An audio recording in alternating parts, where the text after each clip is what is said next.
The Boulder City Sports Network is sponsored by Superior Builders, Inc. of Nevada, building spec residential and commercial with our investment partners for nearly 20 years. Contact Aaron at sbinevada.com for more information. And the I&I Music and Podcast Studio. If you're interested in using the studio, you can contact Dawn at iandimusic.studio. And EV Park, revenue-generating charging stations for apartments, hotels, offices, and short-term rentals. Contact sales at evpark.com to find out how your property can generate a new income stream. Welcome back, Eagle Nation, live from the BCSN studio here in Boulder City. Coach Bubba, thanks for being here. No problem. We're streaming live on YouTube.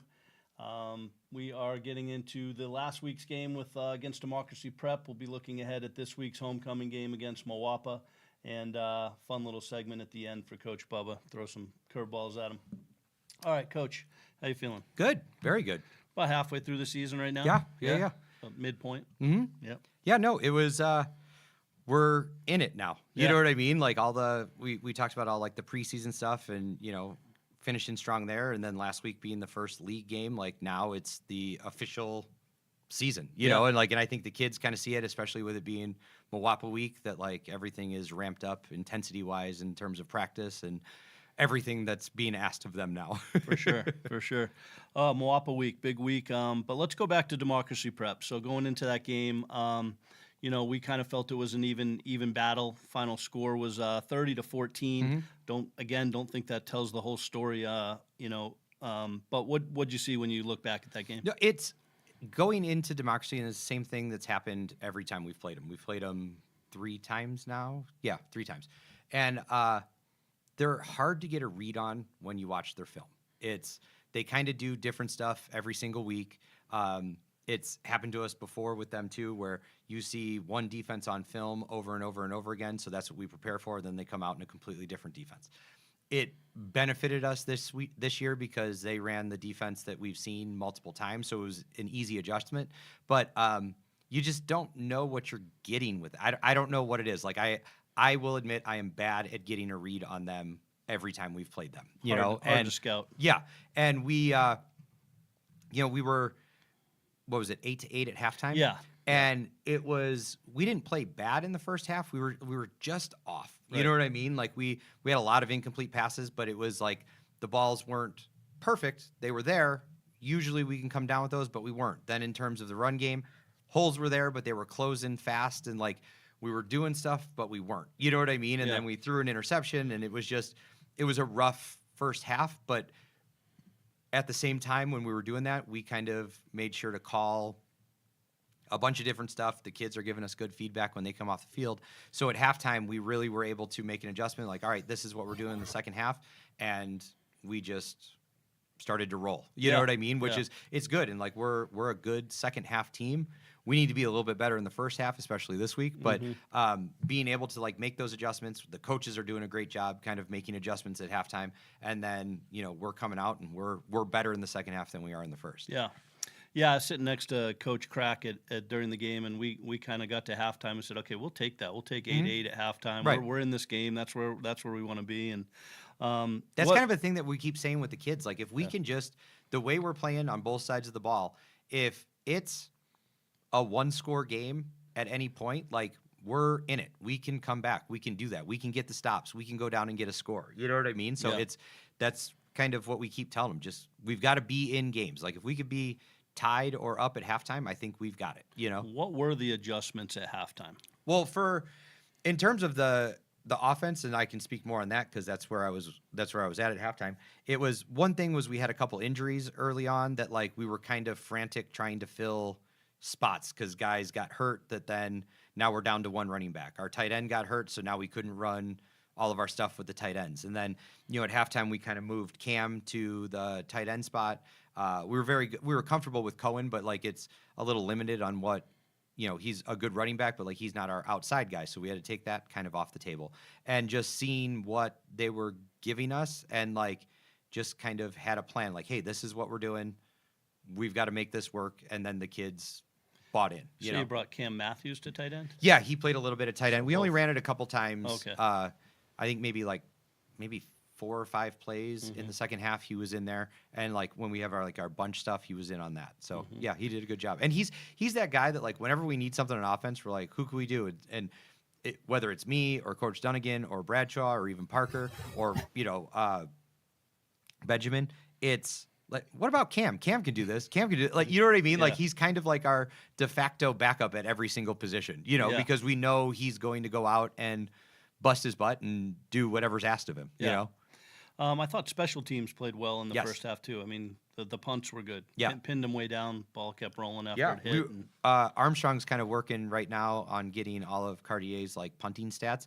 But, I mean, he's at one point during the season, I know he had kind of looked at it, but, like, he was averaging, like, 51 yards That's a punt. what I'm saying. Yeah. And he is just crushing the ball.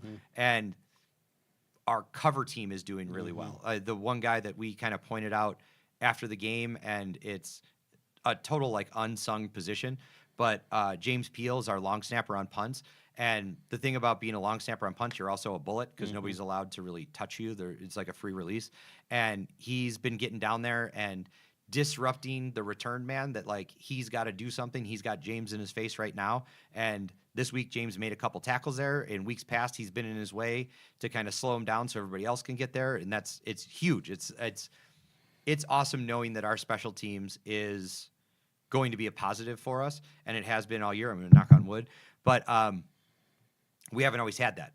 Special teams has kind of been, and we've worked at it a ton. I really believe in working to the special teams, and Armstrong does a phenomenal job. But in, like, last year especially, like, our special teams were like, cross your fingers, say a prayer, all right, let's punt it. You know what I mean? Yeah.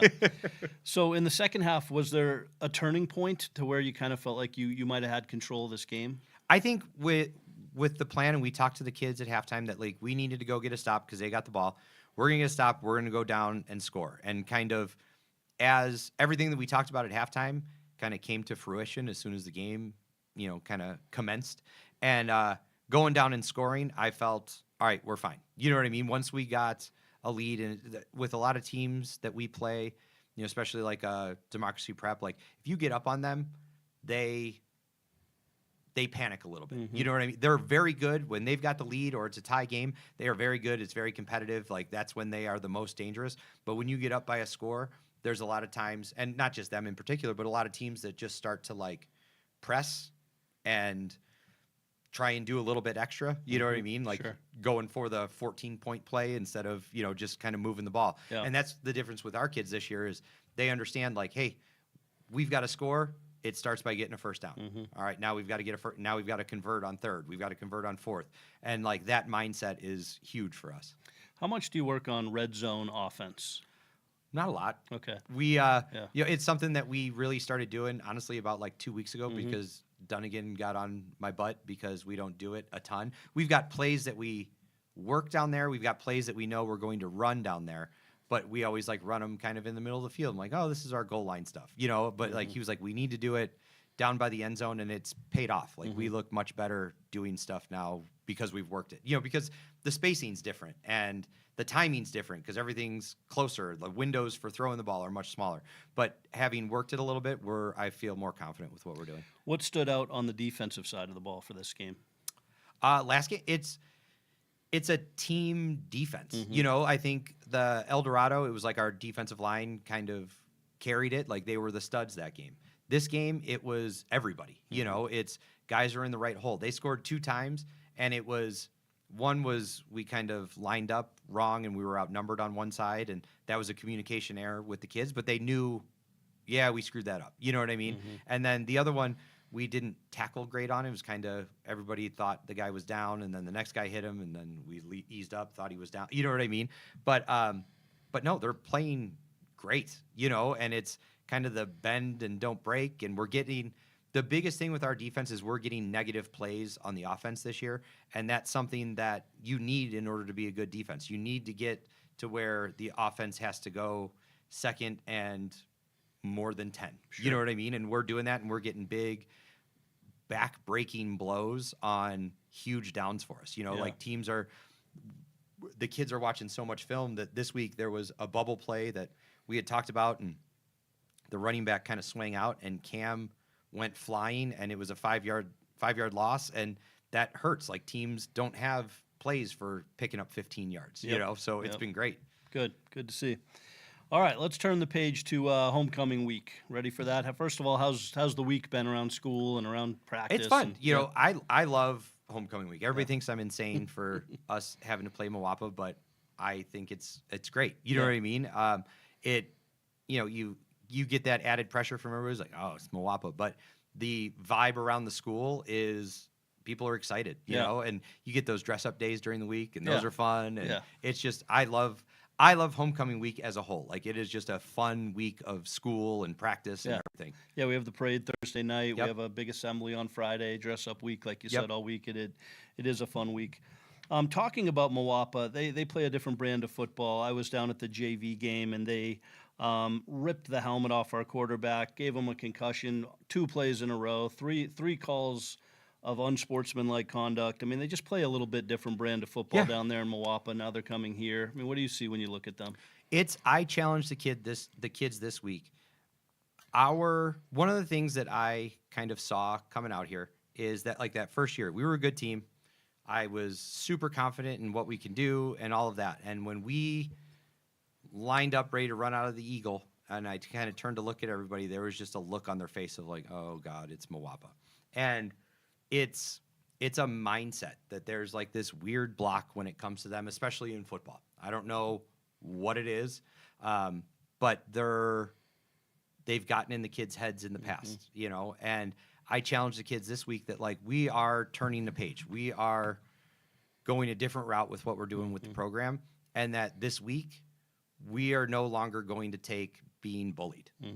It's not okay. You don't come here and do that to Boulder City ever again. Does that make sense? Yeah, absolutely. And I've told the kid, like, that's what I want. I want that chip on your shoulder. We are not being pushed around. We're doing the pushing around. And I was very clear on, like, I don't want anything illegal, but it's hard against them. They play outside of the whistles. Right. It seems like sometimes, and we have coached you guys have coached them to play within the whistles. Right. So it's going to be interesting. They have a very strong running back. I think Briggs Hickman, 95 yards a game. What do you think about going up against him? They run the same offense, and they've run it since I played them back at Desert Pines. It's the same offense. It's the same plays. They've got a few wrinkles here and there, and they are good at what they do. You know what I mean? And the one thing you could say, love them or hate them, they are good at what they do. And that kid, he is a very good running back. They seem to always have one that is, it's like a mold. I don't know what they do. It's like the Captain America super serum that, like, they've got one kid that looks like that every year that they give the ball to. But no, he's very good, and that's the challenge. Like, I love that our defense is good this year, and, like, I think they're up to the challenge. We've got to step up and play. How do you slow them down? I mean, what are there stunts? Are there different? It's all a matter of alignment, and I've said it probably 50 times on the show. Doing your job. Yep. We've struggled in the past where we give people jobs to do this week and they don't do it. And it is very clear who's not doing their job, and we can tell from the sidelines because of the way the play worked. But it's do your job. You know what I mean? We've got to tackle low and just play football. They're going to do their thing, and they've got an answer for everything we do. We've got to be athletes. We've got to do our job and be an athlete. That's how we win. Where do you see some matchup advantages for the Eagles this week? I really like our defensive line against that. Their offensive line is very good, don't get me wrong, but so is our defensive line. I think that's going to be a war. If you're, like, watching the game, pay attention to what's going on there. I think we've got a kind of powered up linebacking core this year than we've had in the past, so I think that's going to help us quite a bit.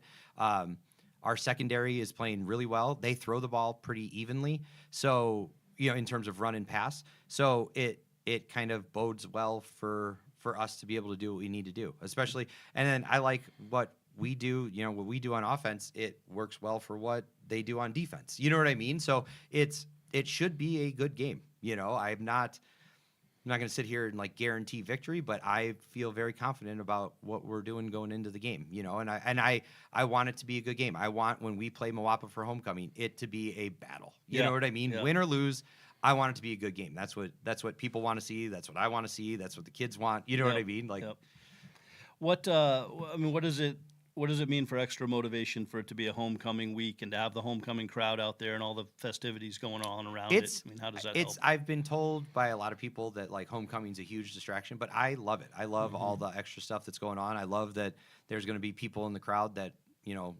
wore this same uniform, some of them 50 years ago. You know what I mean? Like, that's really cool to see that all those people are there.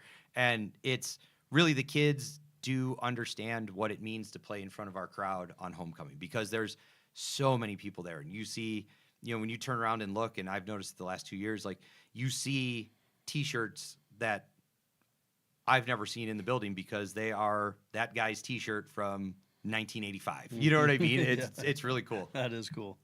Great. So 7:00 kickoff Friday night. Anything else you want to add to the homecoming stuff? No, get out there and support us. We've kind of turned a page this year, and I think we've got a good product to come out and check out and see. I'm very proud of the way the boys are playing, and kind of win, lose, or draw on Friday night. Like, I know we're going to put up a fight, and that's the best I can hope for. You know what I mean? And I'm very excited for it. Yep. Well, we're proud of the Eagles so far. 4-2 on the season, 1-0 in division play, and we will all be there Friday night. Sounds for sure. good. So we have some kind of a little surprise here for you. Because it's homecoming, we went to your home and gathered some questions from your home. Okay, all right. Okay, so fair enough. So I have a list of questions coming directly from your home. Okay. I've read these. They're pretty funny. We got to go to my phone here to get it. All right.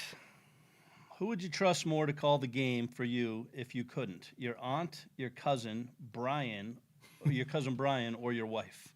I would probably have originally said my aunt originally, but Shannon is very invested now, and she's around with like the coaches meeting. She knows what we're doing a little bit more. No way would Brian be allowed to call a single play. Not a chance. So it's Shannon. It's Shannon. I'd go Shannon. Calling plays. Okay. All right, this is a tough one. Pick one. Moapa plays FREMD, your rival from high school. Fremd, yes. Fremd. Who would you prefer to win that game? I feel the same way about that as I do when like the Packers play the Cowboys. I don't root for anybody to win or lose. I root for a meteor to hit the stadium and wipe all of them out. Yeah, and that's good. how I feel about Fremd especially. Fremd and Moapa, like, my heart is going different because you mentioned both of them in the same sentence. That's miserable. That's like a Yankees-Mets game for Yeah, me. 100%. I hope the same thing happens. Okay, are you more nervous as a coach before a big game or as a player playing in the state championship? I think there's more nerves as the coach. Does that make sense? Yeah. Like, whenever I played, like, there was always like a sense of like nerves and like playing in the state game. Like, I remember like in awe of like the big stadium and like how many people were there and like what it meant. But I knew I got to perform. I knew the ball was in my hands. Mm-hmm. Does that make sense? Yeah. And like, still to this day, like, you line me up against anyone and I feel like I'm going to beat you. Yep, you know what I mean? Yep. Doing the coaching thing, it's more nerve wracking and way more nerves than I thought it would be, because we've got to prepare and we've got to do all that stuff, and you put all that work in early in the week, and then, I've said this a number of times, then I hand it over to 15 to 17-year-olds to make it work. You know what I mean? Yeah. And the thing with this team this year is they're understanding that vision and doing great with it. But yeah, that's the nerve-wracking part, is like, I can't go out there and do anything. I've just got to stand over here and do this, and then I get to watch, And football is one of those things that, like, once you get your first hit, the nerves are kind of bounced off you. Yeah, It's 100%. Kind of shaking them off. You don't get that first hit as a coach. No, not at all. And like, it's, I'd never remember second guessing any decision when I was on the field, but now it's, you call something and then I'm like, oh God, did we, and then you got to wait 30 seconds for it to happen. And then if it works, I'm like, I totally knew that was going to work. You know what I mean? Yep. That's great. Okay. Would you rather get a bad call on the field or admit your wife was right about something you have argued over? I hate bad calls. I would prefer that Shannon is right about something. Mm-hmm. I mean, neither of them are ever going to happen. Yeah. But you know what I mean? Like, so I would go with the Shannon. In the one. rare chance that one of those happens. Yes. Gotcha. Have you ever looked at your dog and thought, he's got good linebacker potential. Oh, 100%. 100%. He would probably be the biggest. We can morph him into a human. Would be our biggest player right now. He is the biggest dog I've ever seen. You know, when I drop my kids off over there, I'm always afraid he's going to run out and attack them. But the kids Yeah. are like, he won't. He's caged Yeah, up. He's no. not. He's not. And if anything, he'd just chew on your Jeep like it was a chew toy. You're fine. Some funny stories about that dog. Okay, well, number 6. Would you rather share your last cookie at home or coach an entire game blindfolded? I would rather coach the game blindfolded than give up my. We just got into. I just had to yell at Drew today because she had my last Snapple. Like, Oof. that's Yeah. fighting words. Yeah, The cookies are serious. yeah. They're at the end of the day. cookies don't- yeah, it's the one thing. Like we talk about it all the time. Sacred. Like, the coaches will go out and go party after the win and like, what are you doing? I was like, I've got 3 chocolate chip cookies and a big glass of ice cold milk at home. Sorry guys, I gotta go. That's great. Would you let the team design your next tattoo if it means a guaranteed championship? Absolutely. And I would get anything they wanted, anywhere they wanted it. Brave. What is the most rushing yards you've ever had in a single game, and how many quarters did you play? It was 282 against Wow. Schaumburg High School, and I got taken out after 1 drive of the 3rd quarter. Wow. Yeah. So almost 300 yards in 3 quarters. That's a thing where, and this has kind of led to like how I coach now. So like when I was in high school, we were good. Like we beat teams by 40, 50 points a week, and I never got to play after halftime. So, and that has literally stuck with me and driven me nuts. So like if you notice, like we're up, our starters are still in. Like we're still gonna Play all play. 4 quarters, We're yeah. playing, and maybe at the very end. You know what I mean? That's been my kind of mantra forever because of what happened when I was younger. Yeah. Did they have the leather helmets back then with the no face mask? Or was it- Yeah. No, that's the way it worked. Yeah. Be honest. Do you actually listen to any of your family when you ask on Friday nights after the game? So what did you think? I do. I like to know what my thing with like Shannon, when my dad's there, when other people are there, whether this is good or bad, my kind of thought process and it shouldn't be, but like I kind of feel like the party host. You're coming to watch us perform. You know what I mean? And I ask one of the things, really not so much about the game right away, but like my first thing was like, how are things up in the crowd? How did everybody feel? How did everybody see? You know what I mean? Because really when the game starts, like I don't Turn around. hear any of it. You know, like the first home game against Sunrise, I remember asking Shannon, I was like, so how was the scoreboard? Like, is it cool? And she was like, you were at the game. I go, I didn't even look at it. I'm like, did they play music? And she's like, oh my God, they were playing a lot. You didn't. I was like, no, I don't even I don't notice it. You know what I mean? So I always ask about that. And then I want to know how they thought, like what did they think of it? You know, because they will give me the honest answer of, I don't get, oh, you played great. Everything was great. You know what I mean? Like Everybody left at halftime. The place was empty. Yeah, 100%.